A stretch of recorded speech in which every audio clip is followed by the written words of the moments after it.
subject of Buddhism. Buddhist idealism is the third stage. I am laying out next part. And I do not know where I should say something about the genesis, the beginning. Everyone knows about it. That also I leave.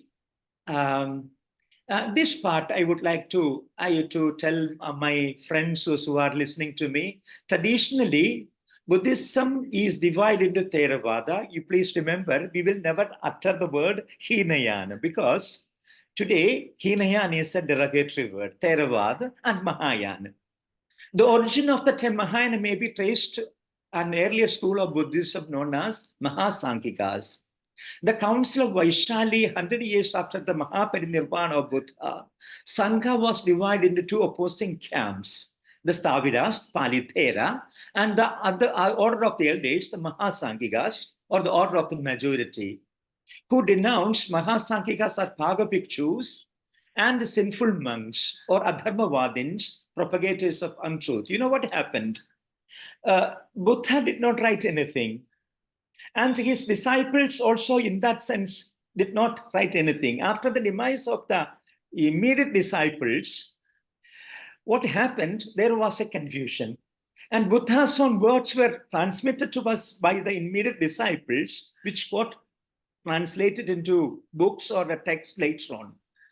But 100 years after, within 3 months, there was a confusion about the Sangha. So the first council was held in Rajagir 3 months after Buddha's Mahanirvana. The Vinaya was composed then. Then after 100 years, there were dissensions and strife, disagreements, and the orthodox groups holding on to something else, and the others, the larger number differing from them. So there was a confusion. And the orthodox Staviras, the Theras, the elders all came from Magadha area. And all others from south, from northwest of India, and they had a different way of interpreting Buddhism. So the second council takes place in Vaishali after 100 years, and the split takes place.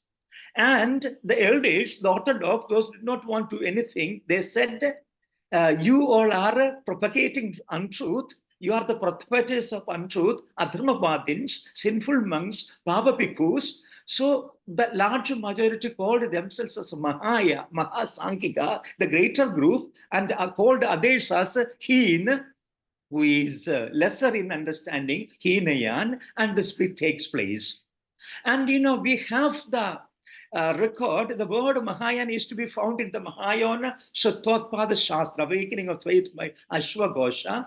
Ashwagosha calls himself as a Mahayanist. He is known as the systematic expounders of the Mahayana school. Then what is important for students, those who are listening to me, those who are participating in this course, I'm not doing anything with the Theravada tradition, the Pali Buddhist tradition.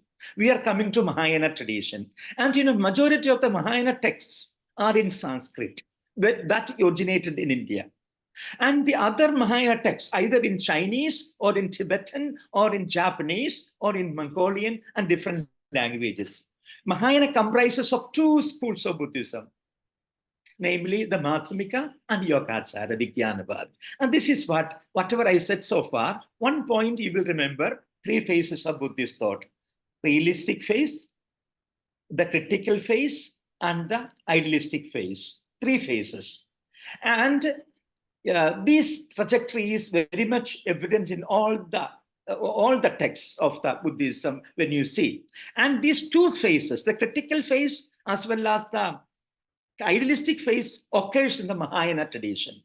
Then Mahayana comprises of 2 main schools of Buddhism, namely the Madhyamika and the Yogacara Vijnanavad. This is what a student of philosophy who is aspiring to know more about classical Indian philosophy have to keep in mind that Mahayana has 2 major schools. One is Madhyamika, represented by Nagarjuna the Great, and Yogacara Vijnanavada, represented by Vasubandhu the Great. About Vasubandhu, you had an interpretation. I will come to the splitting of the Yogacara and Vijnanavada. Again, there is a division. From Mahayana, later developed a Tantrayana. This branch of Buddhism was first subdivided into Paramitayana, Mantrayana, Vajrayana, Kalachakrayana, Sakajana.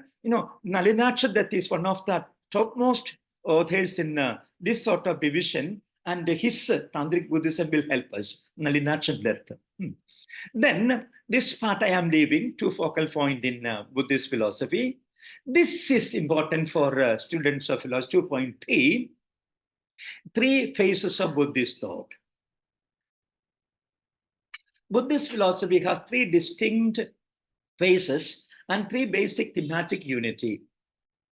There are three distinct phases of Buddhist thought.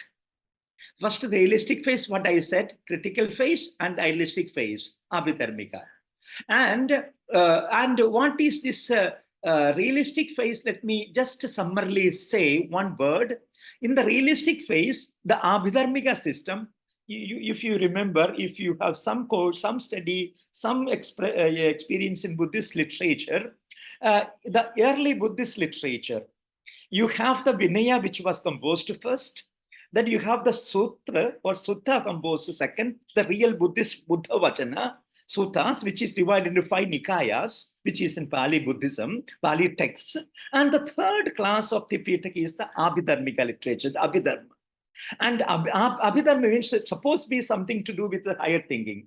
And mind you, this Abhidharmika literature, which is having 7 books, are in a way philosophical explanations of those things which were unexplained by the master in the original teachings. So intelligent Buddhist monks, philosophers, thinkers try to explain out many things which were left unexplained. And the composition of the Abhidharmic literature, Abhidharma, takes place sometime in the 2nd century BC to the 1st century BC. So it's much later origin, but systematization of Buddhist thought gets some sort of philosophical expression there in the Abhidharmika literature. And what happens in the Abhidharma literature, there are 2 main schools of thought which you all speak about, the Sarvastivadins, or they are known as the Vaibhashika school, or the Sautrantika. What happens with the Sarvastivadins? For the Sarvastivadins and the early Abhidharmika school of thought, and mind you, there are 18 schools of the Theravada tradition, which we call a Hinayan. There are 18 schools, and there are some other schools also. And the operation place of these schools were in the Gangetic Plains, in Kashmir, and other side of Kashmir. Today is Pakistan and Afghanistan. It had spread to that side. Gilgit, Gandhar, these all were Buddhist nations when the crystallization was taking place. And what they believe, the realistic phase, there is no inner core of things, unlike the Upanishadic tradition. In the Upanishadic tradition, there is an inner substance, an Atman, which is existing, which is perennial, which is eternal. For the Buddhists, there isn't anything like that, the early Buddhist schools. And there is no Putkala. Putkala stands for the whole, the substance, or the inner being, or the sattva which we speak of. Like the Upanishadic tradition, there isn't anything. But what is real is the individual discrete existence in the nature. So, which they called as dharmas, dharma in small letter and plural, dharmas, individual elements of existence or something like a matter. And they are existing. Individual discrete things are existing and they are real. But there is no whole. That was their position. So, what they said, there are individual discrete elements, the materiality, which is real, but that doesn't have a personhood, a whole, a soul, a being, an innermost core of things. That was the first position of the Abhidharmika early Buddhist phase. When it comes to Nagarjuna, the second part, these are the 18 Buddhist schools, and all I have mentioned. We don't have time to think of the early Buddhist schools. And when it comes to the next phase of Buddhist thought, it happens with the development of the Prajnaparamita literature from the 1st century BC. It begins, 1st century AD, 2nd century, it culminates with the what you can say, contribution of Nagarjuna. And what happens there, if the whole, the substance, the Atman is denied in the early Buddhist phase, but the elements, the dharmas are accepted, Nagarjuna comes and even negates even the existence of dharmas, a critical understanding taking place in Nagarjunian paradigm. And Nagarjuna, Adidev, and his disciples, and they take upper hand, the critical phase. And for us, for philosophies these days, the critical phase is very pertinent, and Nagarjuna gets an uncompromised, unparalleled authority or the place in the Buddhist philosophy as well as Indian philosophy these days. We are not going to deal with the critical phase as well. Now, let us come to the third phase, which is my position, which I'm supposed to deliberate today in this class. So what I said so far, let us recall. The first one is, there are three phases of Buddhist thought. Well and good. First is realism. Second is criticism. Third is idealism. And the realistic phase is represented by the abhidharmika systems, where individual discrete externality, external world are real. When it comes to Nagarjuna, he denies that also, even dharmas are also unreal. And there is a negativity coming to the fore in the study, in the expression of Nagarjuna. So there is another reaction or a answer to the position in the third phase. And that is what is happening in the Yogacara Vijnanavada, third phase. The third phase in the development of Buddhist thought is known after the name Yogacara Vijnanavada, or in Hindi Vigyanvad. This is the idealistic phase, or could be called as Buddhist idealism. The Yogacara school develops an idealistic theory in a systematic way. Before the Yogacara came into fore, before the emergence of Yogacara school, we get idealistic theories in some of the Buddhist sutras, like Santi Nirmojana Sutra, Lankavadara Sutra, the Shapumika Sutra. You know, for the students, those who are not aware of this sutra business, sutras, what happens, if you see sutra is written to a text, that means the Mahayanists will hold them as original authoritative Buddha's own words, Buddha Vachana, sutras. And anything commentary on that one, explication of that one, they will call us Shastras. So Nagarjuna's Madhyamika Karika is a Shastra, whereas these texts are sutras. So the moment there is sutra added to the text, it stands for the Mahayanis, the original Buddha Vachana. So these three texts, we have the idealistic trends coming into picture before the emergence of Yogacara system. The Yogacara school was founded by Maitreya. So there was a time scholars in the 1900s, means the first half of the 20th century, thought that Maitreya was a legendary fictional figure. But after 1950, the scholars like Nanilachadat, Rahul Sangsastya, and many others, they found historical evidences, and Maitreya is not a historical mythical figure. He is a real philosopher, and he gets credits for the emergence of the crystallization of the idealistic school in Buddhist thought. And the Yogacara school was founded by Maitreya sometime around 300 AD. Mind you, Nagarjuna's time is 150 AD. And systemized by Asanga. Asanga's time is 315 to 390, and his younger brother Basubandhu. And you know, it's very interesting to have a glimpse of Asanga Basubandhu's contribution to Buddhist thought. And you know, Basubandhu, the younger brother of Asanga, comes from Purushapura, today's Peshawar, other side of Kashmir. And he was a Sarvastivadin. He is the famous author of the 5 volumes Abhidharma Kosha Bhashya that was written by Vasubandhu when he was a Sarvastivadin. And his brother Asanga, who was a Mahayanist. And we have to remember that there is no clear-cut division between the Mahayana and the other traditions. They all were living together, but the philosophical positions were disagreeing. But they all lived in the same monasteries in different parts of this part of the globe. And Asanga had a different position, and Asanga converts his brother, younger brother, Vasubandhu, into Mahayana tradition, and he becomes the, what you can say, the second Buddha, or the philosopher of Yogacara Buddhism par excellence, Vasubandhu.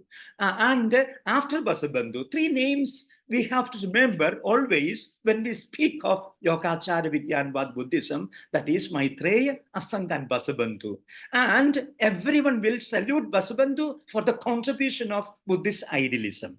And after that, this time of Vasubandhu is getting over in the 4th century. The Sasanga's time is 390. He died, and not much time he lived after Vasubandhu also dies. After that, it was picked up by Stiramadi, and he is one of the most important commentators of Vasubandhu and Asanga's treatise. Stiramadi, he dies in 555, and after that, Paramartha. So these 5 names are very important to understand, and to also, their works are very important. These names are very important in the Yogacara Vijnanavada tradition. So students, those who are listening to me, please remember the topmost man in the Yogacara Vijnanavada school will be named as Vasubandhu, and other 2 are Maitreya and Asanga.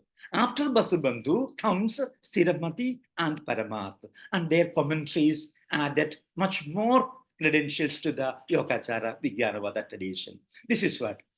Many of the works written by these acharyas, all these 5 acharyas are existing in Sanskrit as of now, and I have many of those copies.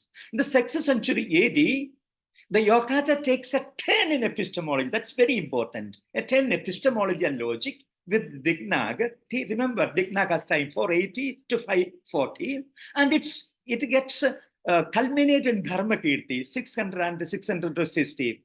Other epistemologists and the logicians in the tradition are Devendra Buddhi.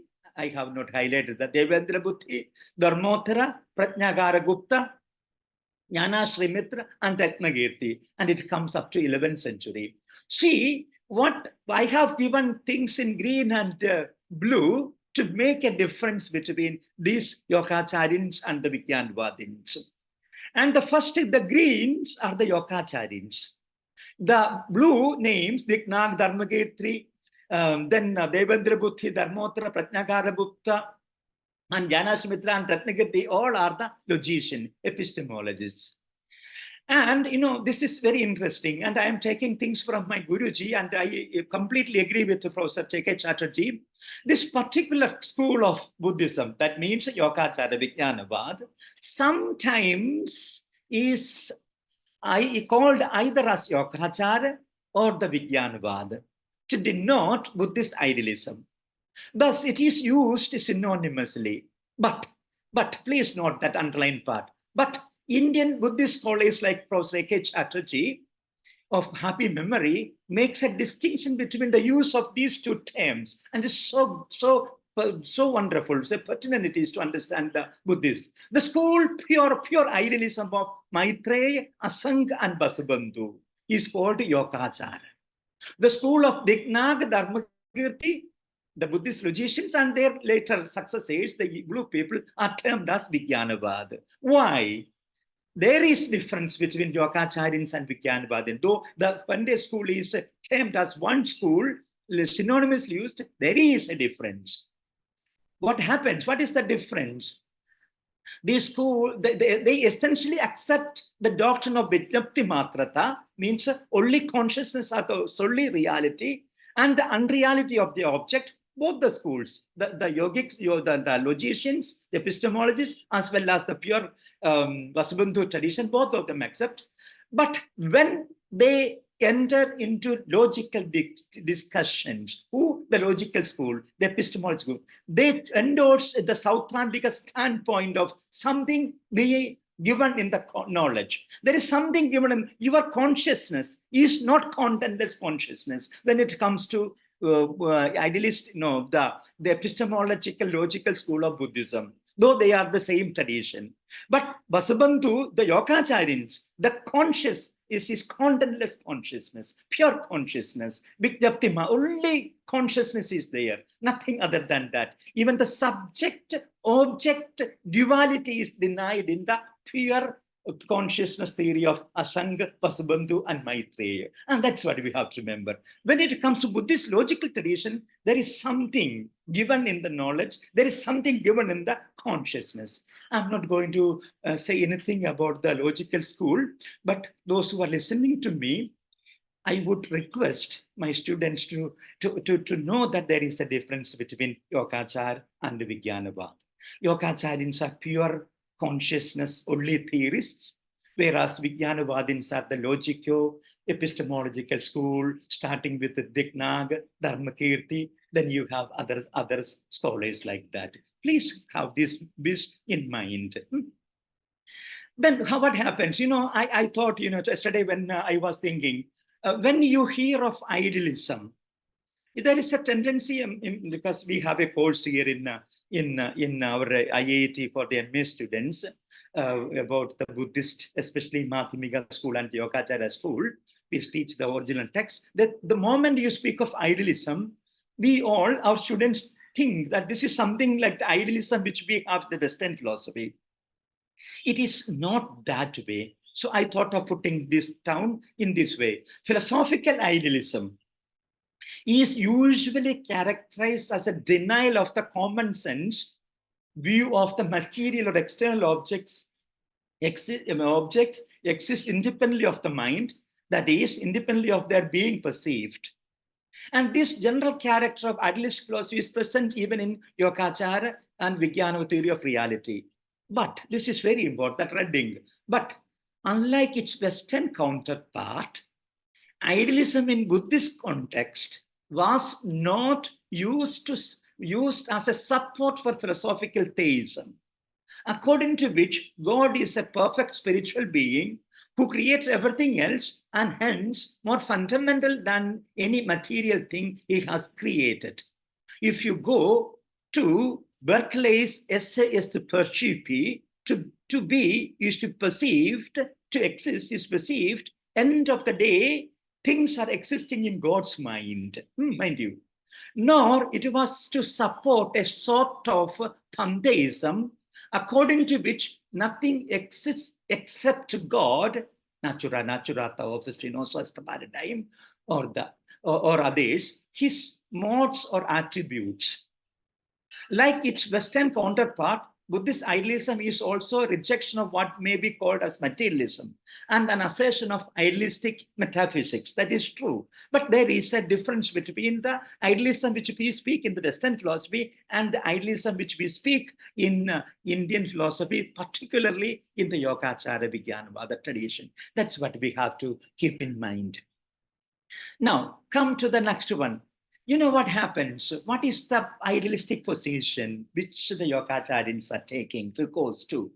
Yogacara sought to steer a middle course between the extremes reached by the Madhyamika, that all is shunya, sarvam shunyam, and the Abhidharmika who endorsed the object with the reality of its own. The dharmas are real. This was a return to the speculation of constructive metaphysics, like akin to the Sarvastivada and Sautrantika. This is from Guruji A.K. Chatterjee's understanding. They go back to the Sarvastivada, Sautrantika understanding, but in a different and altogether. The Yogacara is nothing but a continuation of the Mahayana tradition initiated by the Madhyamika. There is no total rejection of the doctrine of Shunyata, but only modification of it. From the Madhyamika, the Yogacara adopted theory of relativity and consequent unreality, Shunyata Nisvabhavata, of all individual existence, of plurality, with the difference that they brought in different degrees of unreality. I need to say something about the Madhyamika position here, if somebody is not able to understand what it is. If we want to see an anti-essentialism, there is no essence of things, there is no substance per se that you can see in the crystallized form in Nagarjuna, Madhyamika. things which doesn't have a nature of its own, swabhava of its own, that those things are known as niswabhavata. That means you cannot say that things have own nature, its own essence of the things. Things, whatever is there, is mutually, dependently, relatively constructed. Nagarjuna would say, you use the word east. I'm making it in my own way to make it understand to you. East. East as such is not perceivable. There is no east. You will construct, you will understand, you will verbalize, verbal constructions will come east in reference to west. If there is no notion of west, you cannot speak of east. So anything you conceptually make, you utter, you verbalize, you construct, all are mutually dependent. And if things are existing mutually dependent way, that is nothing but pratiti samutpanna. It is mutually dependently originated. And if things are having mutually relatively existence, you understand things in that way, that means it doesn't have an existence of its own. That means this is shunya, and it is the shunyata. So Nagarjuna will say, ya pratiti samutpadam shunyatam tam pichakshamahe, means one who knows what is pratiti samutpada, that person will understand that is the understanding of shunyata. Shunyata and pratiti samutpada goes together. So what happens when it comes to Madhyamika? The total rejection of doctrine, but only modification. What happens? They're rejected. Madhyamika rejects the, what you can say, the essence of something, and there is some sort of abstraction and negation taking place in the Madhyamika. And what happens, this underlined part, the Yogacara is nothing but the continuation of higher tradition initiated by the Madhyamika. There is no total rejection of the doctrine of Shunyata, but only a modification of it. Look, from the Madhyamika, the Yogacara adopted the theory of relativity and consequent unreality of all existences, of all plurality, with the difference that they brought in different degrees of unreality. It should be mentioned here, as Giuseppe Tucci observed, there is no difference between Yogacara. They are of the same continuation of the same I'm living. So what happens here? Let me come to the next one. If you know this one, the logic of Madhyamika is taken, but taken in a different way. I will come to that one when I speak the consciousness theory, what Nagarjuna, how they take a positive turn. Well, before going to that one, let me say the principal theories of Yogacara school. What is the thing? The sole, only existence of consciousness. This is known as Chitta Matra. Some, you can say Chin Matra, Chitta Matra, and Vijapti Matra. These are the terms which Vasubandhu is using. And unreal illusory character of empirical world, three consciousness, Ale Vijnana, Mano Vijnana, and Pravritti Vijnana. The consciousness has got three modifications, and the sublime impression of vasanas, and three natures or forms of beings of our, three swabhava, and two truths, Tata and Tathagata Garbha. And the entire Buddhist system, all the systems will accept two truths, and interpretations vary in all these schools. Nagarjuna has a different take on two truths, and Vijnanavadins, Yogacarins have a different take. I have no time to explain what is this Tathagata Garbha. There's a class of literature known as Tathagata Garbha literature, and that means everyone is potential Buddhas. Buddha nature is within you, and that's the theory of the Tathagata Garbha literature. And if there is time towards the end, I will come back to some of these aspects. But let me highlight what this idealistic phase of the Buddhism, the Yogacara Vijnanavadins. That's the duty which is given to me by Professor Chakrabarti, Nimal Chakrabarti. This is important. So far, we said many things. We said the names, the schools. There is a difference between Yogacarins. There is a difference between Vijnanavadins. The school altogether is called as Yogacara Vijnanavad. But when you become more serious student to study Buddhist thought, you will know that there are differences even among themselves as well.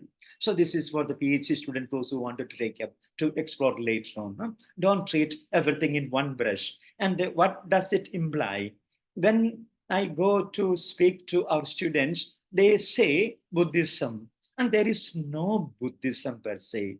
There are Buddhisms, or there are Buddhist philosophical schools, and among the schools there is sharp difference. So we, as students of classical Indian philosophy, should never utter the word according to Buddhism, and that's a wrong way of saying things.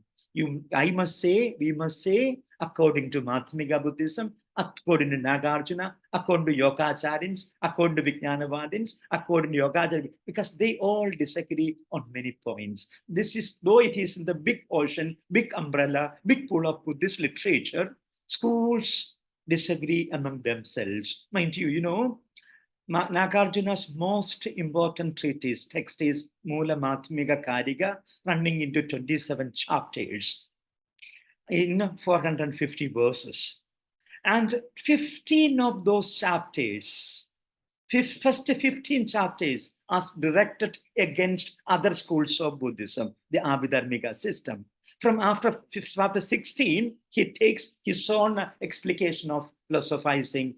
So till chapter 15, he is attacking other Buddhist schools of their doctrinal events and misunderstanding of Buddhist thought. So what I wanted to say, that Buddhism is a marvelous large pool of schools, and they have their own differences. So when we say, we will say according to Yogacara, according to Vijnanavad, or according to Yogacara Vijnanavad, or according to Madhyamika, or even among the Madhyamika there are differences. This is what one point I would like to tell the students, those who are listening to me today.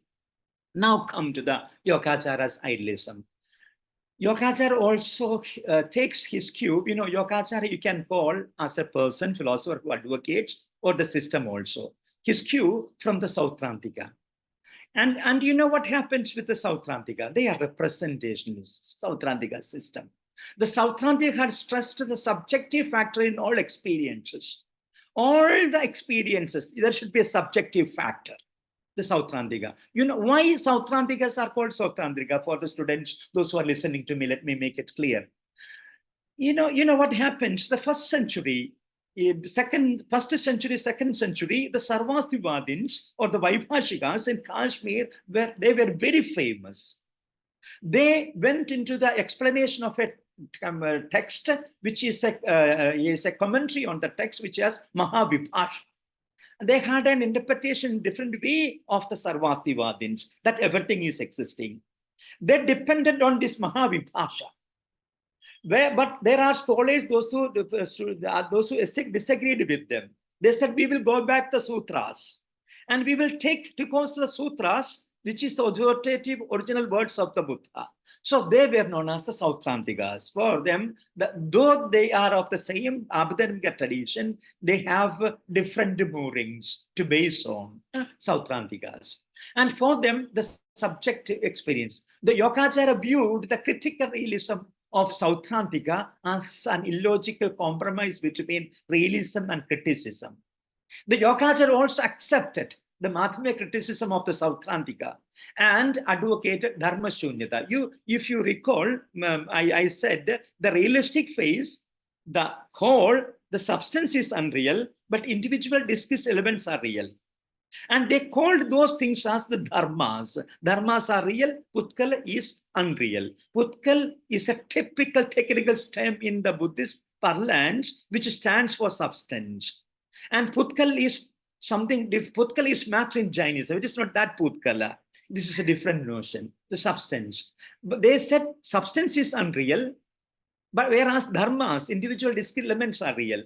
And Yogacharyans also, Yogacharyans will come and say that what dharmas are also anya, dharma shunya, that is not at all existing.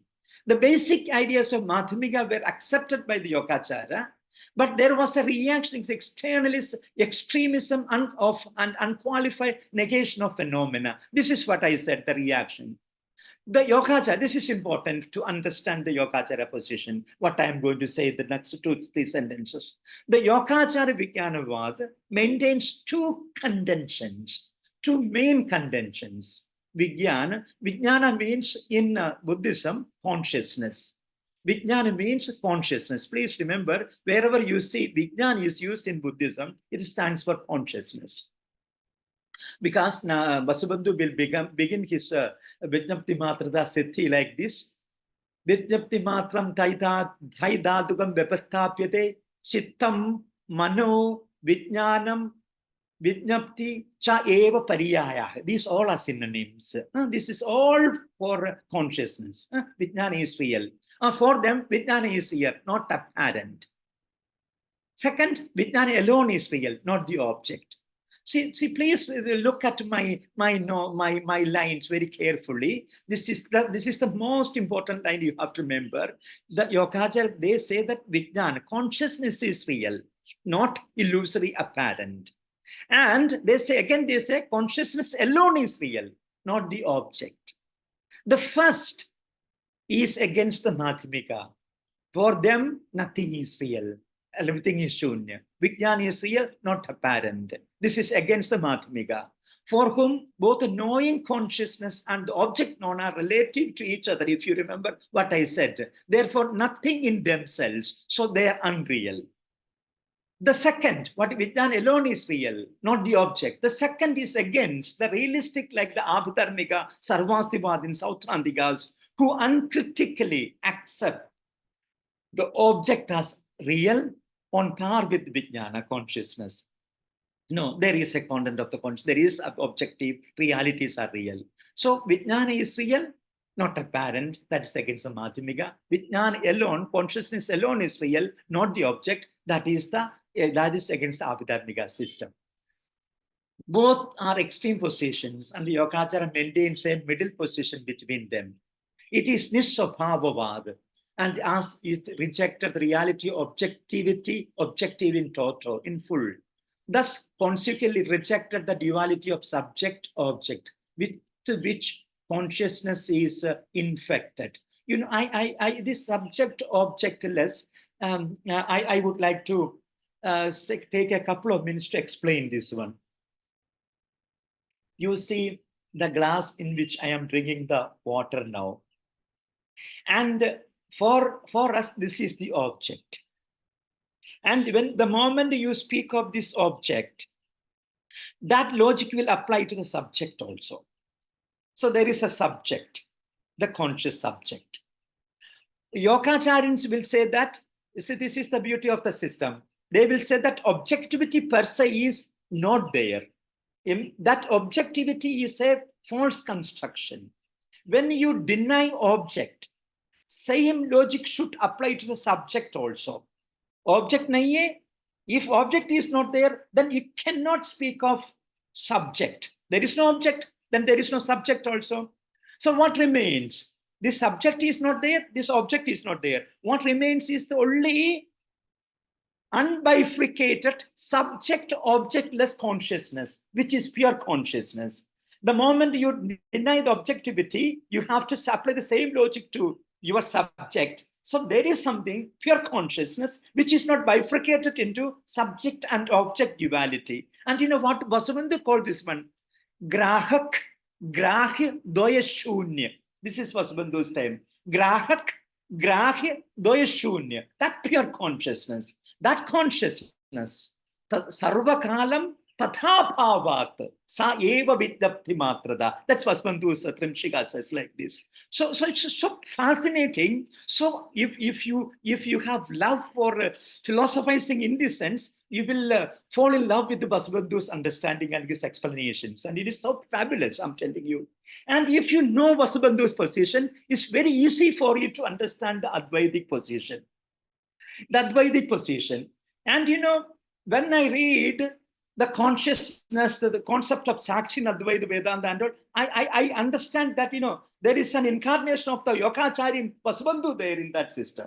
Okay, so it's if you want to sharpen your logical aspect of the Advaitic position, one should pay attention to Yogacara school of Buddhism. I leave it there. This is the subject object. So rejected reality thotu, consequently rejected the duality of subject object with which the consciousness is infected. Unlike the Madhyamika, the Yogacara urged that the phenomena, though unreal, this is interesting, unreal, must be rooted in some reality. This Karan could not be something objective for the Sautrantika. And that Madhyamika had already demolished the concept of objectivity. Then it should be subjectivity. Consciousness is the only reality, which is the subject-objectless reality. You know, these days, Dan Lastus is a big name in Yogacara school of Buddhist thought. He explains Vasubandhu and the entire Yogacara school in terms of Buddhist phenomenology. And his famous book is Yogacara Buddhism is Buddhist Phenomenology. Those who are interested in that one, they can go and read that book. That much he has Dan Lastus has contributed to this understanding. Okay. Then, before I conclude, how the empirical is unreal. Huh? So what you will remember for my sake, if you don't remember anything, at least remember this facet, that Yogacharyans are denying objectivity. Same logic is applied to subjectivity. And if subject and object are denied, what remains is only pure consciousness, and that you cannot deny. So what is real? Consciousness is real.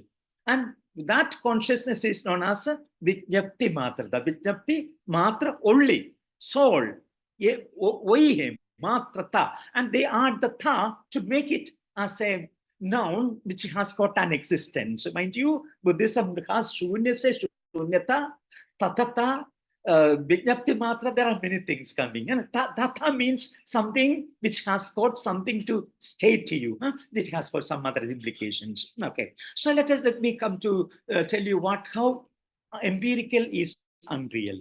That's what, they have to, you see, I do not know who were the arch rivals of the Yogacharyans, whether they were the Nayayikas, who were realists, or they were the Mimamsakas, who were realists, or the early Buddhists themselves. These all were there. So if you read Professor A.K. Chatterjee's the Yogacara Idealism, one chapter is fully devoted to demolishing of the realistic position by the Yogacharyans. That's a very fabulous work, in which Professor Chatterjee is showing how the Nayayikas are the realists. And when we read very carefully, the sits in the condition of the time of the intellectuals of that time, when Vasubandhu was operating, it must be other Buddhists. It must be also the Mimamsakas when it comes to logical school. Huh? So we don't know. Huh? We did not know. You can explore much more. How they are committed to say that the external empirical is unreal.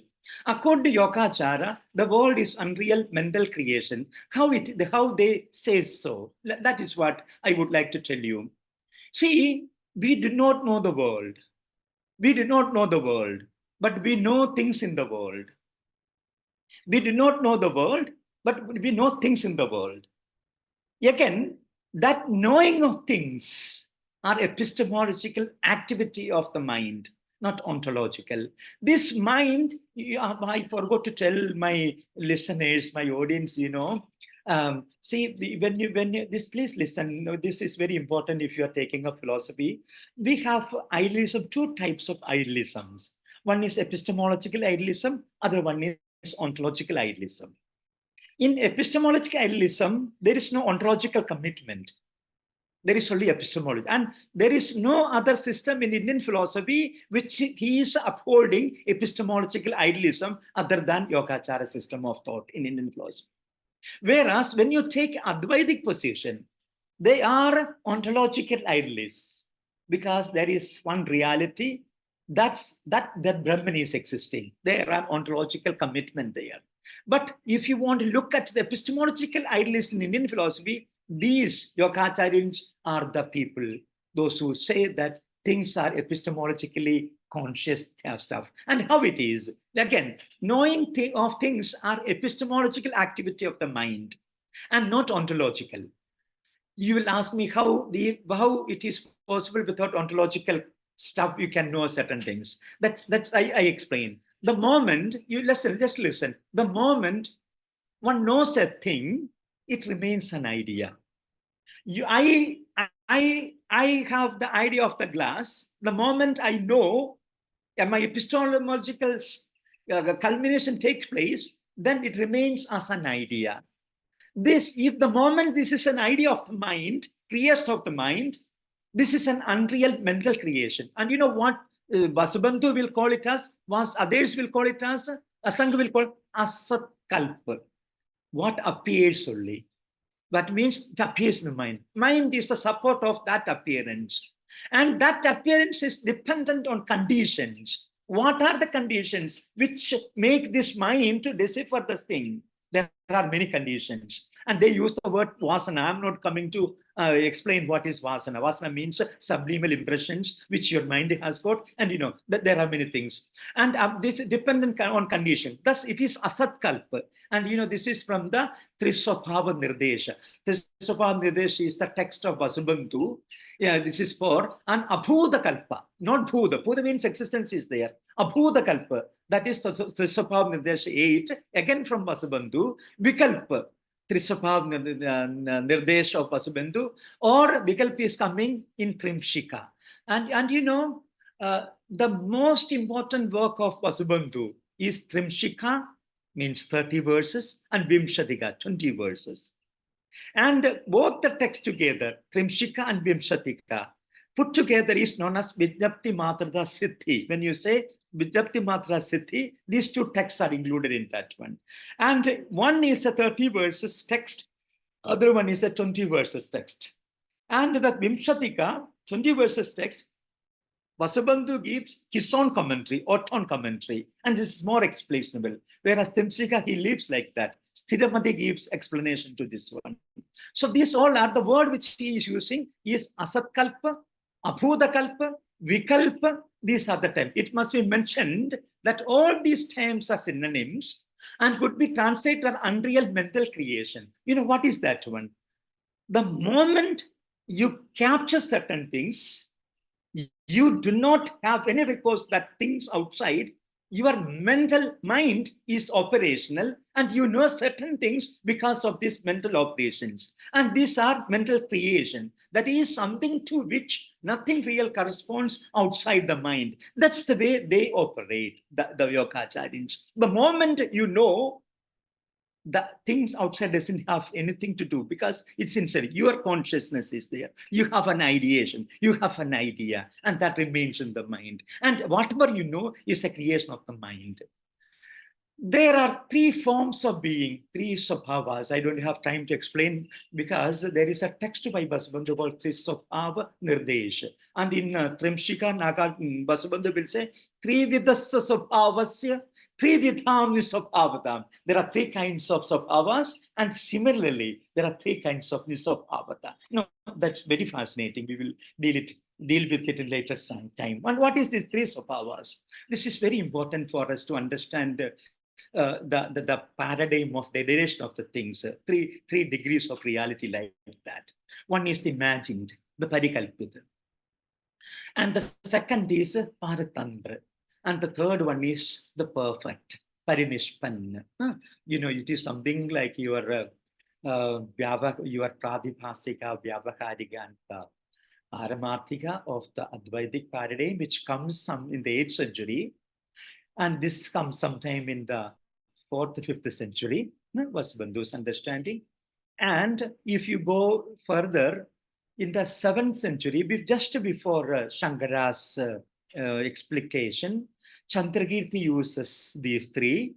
What he says, Paramartha Satya, then Samvriti, the empirical, he divides into two, Mithya Samvriti and Tatya Samvriti. So the doctrine of truths is something inherited by all thinkers of Indian philosophy, whether it is Buddhists or the Vedic tradition. That's what. Very nishpanna. Asanga, in his commentary on Mahayana Sutra Alankara, says that tatata, you know, if I have some more time, you know, what is this tatata? Tattva means, this is something what we call the thatness, suchness. Suppose I have this pen with me in my hand. When you say something about this pen, suppose this pen is S, you will affirm this pen in positive terms, or you will negate this pen in negative terms. So your verbal construction is either positive affirmation or negation. Means positive S or negative S. But when a thing is in itself is there, thing in itself, we do not know, we cannot ascribe. We have to say certain things as either as positively or negatively. Yes, per se you do not know. You will say positive S or negative S. The yesness per se, whatever it may be, that is tatata, thatness of the things. And what you want, I will say, this is Buddhist explanations. You will say only what of the things, not that of the things. And we did not know if you want to understand it in the Kantian paradigm, the thing in itself, something. I am not sure whether we should apply that one, but there is tatata means that which is really there, the thatness of the things, which we cannot decipher through our verbal, mental, conceptual constructions. Tatata is parinishpan. Trisvabhava is frequently referred in many texts of the school, like Asanga in Mahayana Samgraha, Mahayana Sutra Alankara, and Basavandhu's Trisvabhava Nirdesha and Trimshika. Two of these Swabhavas, namely Parikalpit and Paratantra Samvriddhi, empirical level of reality, where the Parinishpanna is the Paramartha level. These three Swabhava theories to show that the empirical world is created from the mind, that is nothing else than the dependent nature of your mind.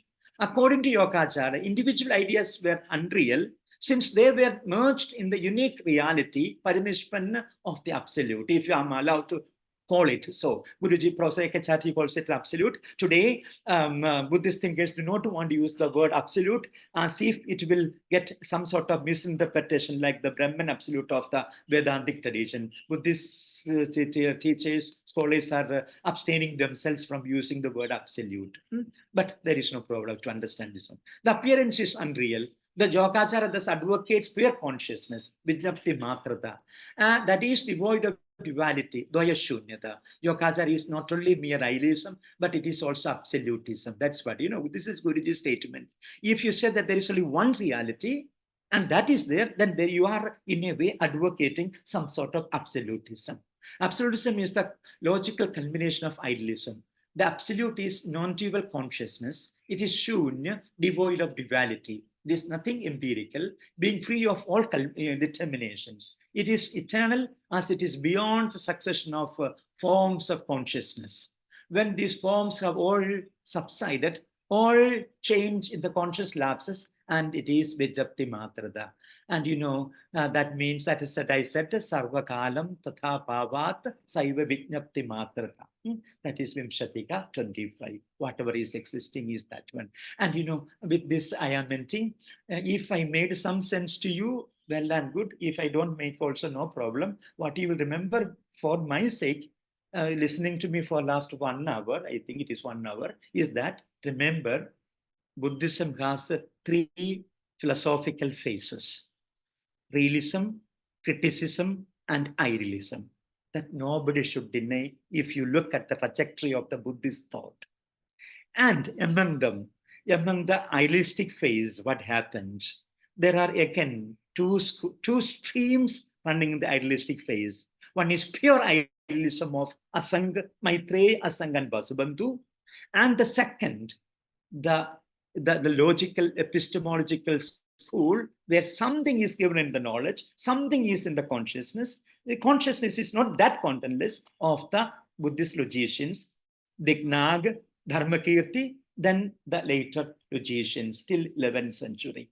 That is what you have to remember for my sake. And if you, mote torpe, if you know this much, that's more than enough. When you come for a PhD, you will know much better. But don't ever call Buddhism as one Buddhism. Buddhism is such a fabulous school which has differences. Okay, thank you so much for this chance.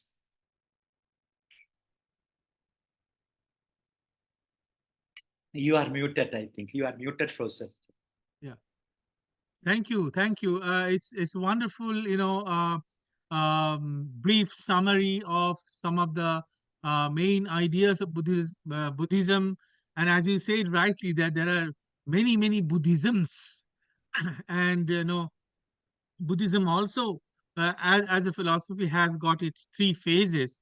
Okay, so it's a wonderful, presentation. I really enjoyed it thoroughly.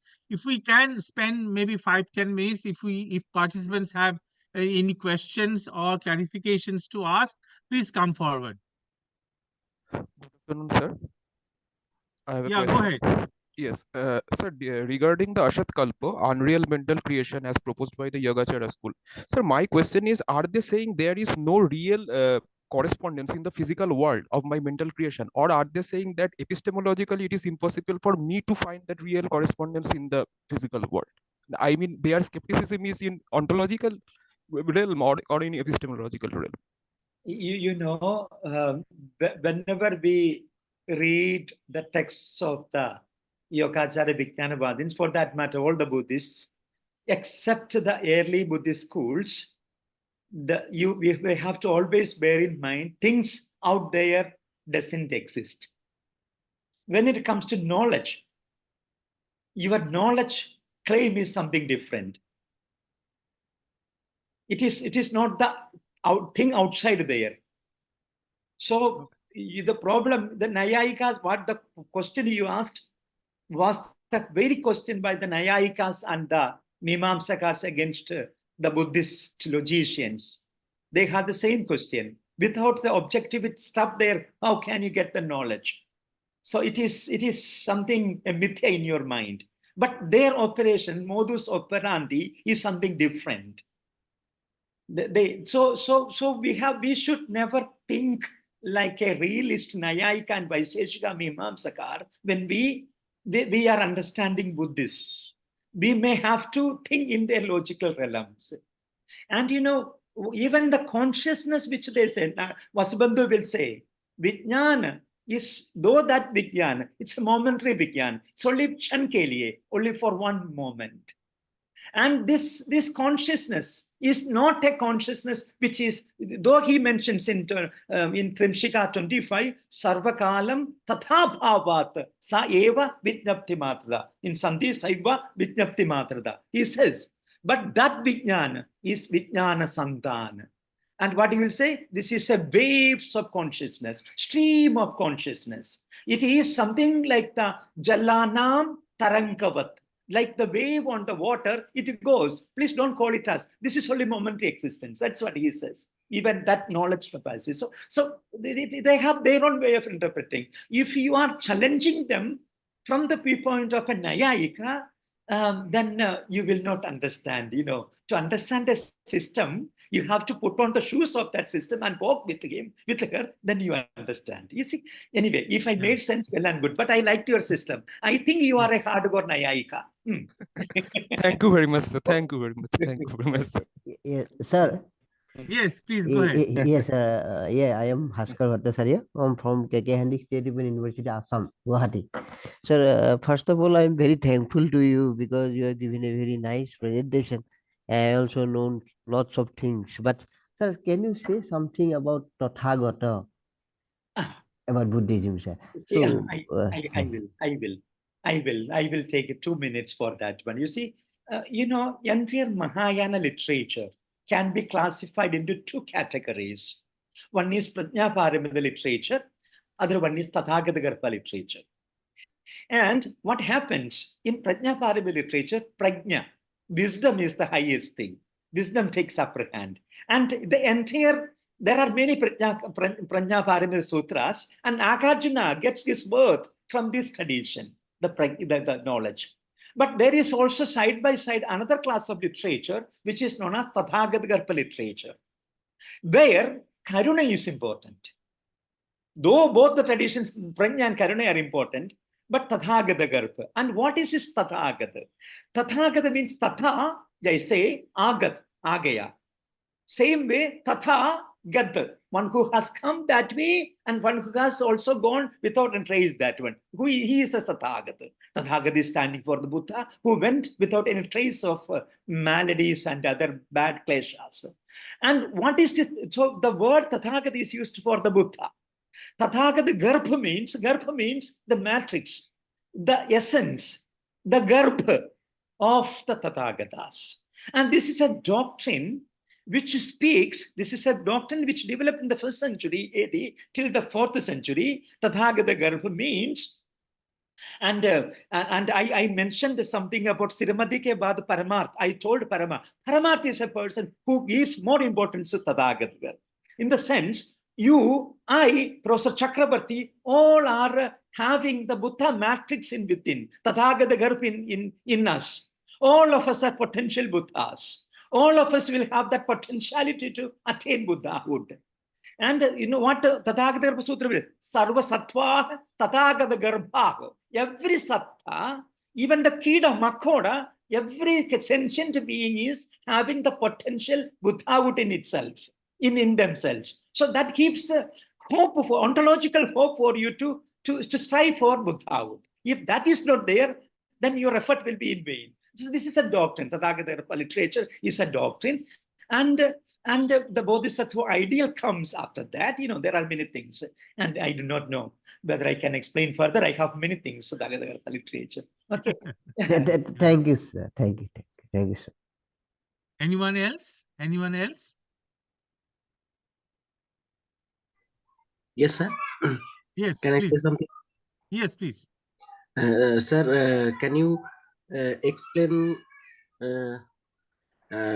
We know we do not know the world, but we know the things in the world. So Ah. please explain elaborately, please. You know, this is, I stole this idea from my Guruji, A.K. Chatterjee. This is one of his famous statements when he criticizes Strawson in his wells. But this is, and when I think very carefully, this is a Buddhist understanding, Buddhist way of thinking. You know, the moment you say world, there is a universal conceptual universalism, you are holding on to it. Okay. And Buddhists are against universalism, or they deny universals. There is no nominal. They are nominalists. There is no universals. What is really real are individuals. You get the point? Yes. Individuals. When I say that I know my classroom, that means the classroom per se I do not know. I know the bench, I know the student, I know the chalk, I know the blackboard, things like that. I know. So what is really real are the discrete individual things. मैं और समझाऊंगा आपको. There is a theory of apoga in Buddhism. In Buddhism, Deknagi is the champion of apoga, who rejects universals per se.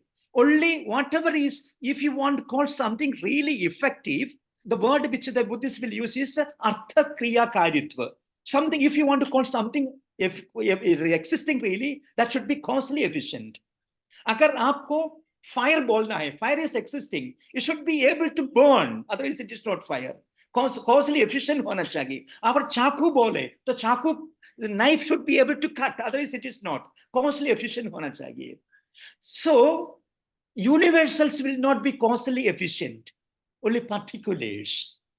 When you want to see, suppose you wanted to, in my place in Mumbai, when people get cold, they take a tulsi का पत्ता लेकर उसमें डाल के चाय बना के पीते हैं. And everyone knows that universal tulsi ka patta will not help you. What will heal you? The patta which you pluck and put it. So causally efficient is only particulars. And that is a commitment of the Buddhists, especially the logicians.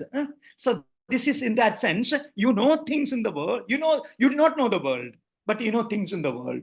In that sense, you have to remember. This is, again, that this knowing is an epistemological activity. And that is what. Anyway, if you make some sense, I will. But sir, actually, according to Naya philosophy, whenever we know something, whenever we gain knowledge, there is adhar adhyo bhav. So whenever we know something like ghata, pata, so we also know the place of that object. So why they are saying something like that?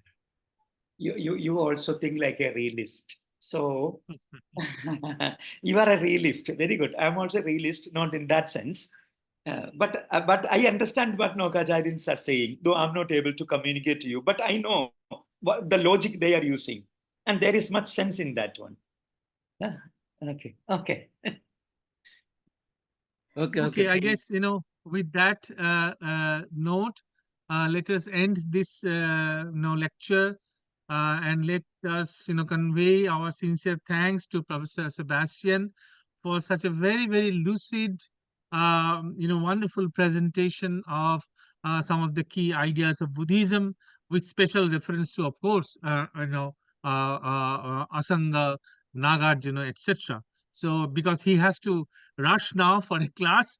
So thank you very much, Professor Sebastian, for finding out some time for us and for enlightening us on Buddhism. Thank you very much. Thank you so much for inviting me. You are so kind. Thank you. We Thank have you. been friends for last quarter of a century now. We will celebrate. Thank you so much. I knew Okay. I came to know Professor Nirmal Chakrabarti when I was a PhD scholar at Benares in the university. Our friendship has gone up, and I treasure our friendship. Thank you so much. Yes. Thank you. Thank you. Thank you. Okay. Thank you. Okay. Thank you. Bye.